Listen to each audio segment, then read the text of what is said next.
request for applications will take place soon. They haven't formulated that process yet. So shovel in the ground won't happen until the Federal Railway Administration, the FRA, has determined what the process is for applying, and then, you know, the applications are submitted, they're reviewed, they're judged, they're weighed, and ultimately the money's granted. As soon as that money is granted, we can have a shovel in the ground.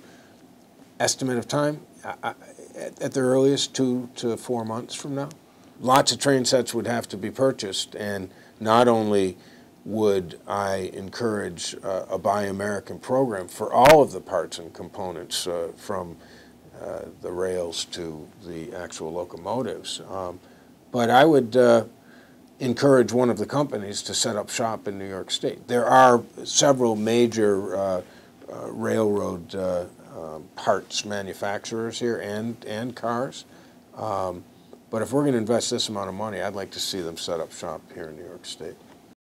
It would require a zig and a zag and a restructuring of tracks in order for the central terminal to be used conveniently without having to back a train up to get there.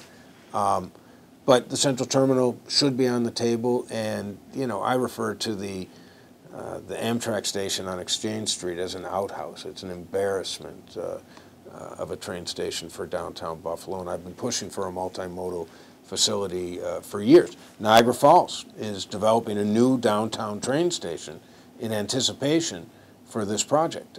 In fact, it's a magnificent old customs house, so it's a great historic preservation project. Utica, Syracuse have already recently developed new train facilities. Ontario is in the process of developing their own high-speed rail plan. You know, we have to be in place. We have to be in a position where, when that happens, and it's the discussions are taking place right now as we're having this discussion, that we're in a position to connect with it at a similar speed. It doesn't make sense otherwise.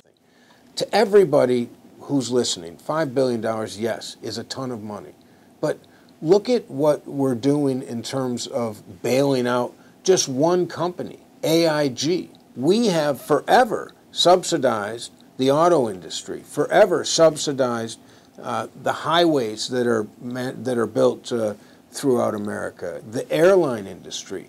We have neglected our railroads forever. And if we're not prepared to take risks to get us out of the economic doldrums that we've experienced for the past 50 years in upstate New York, then we ought to just hang up our hat and go home.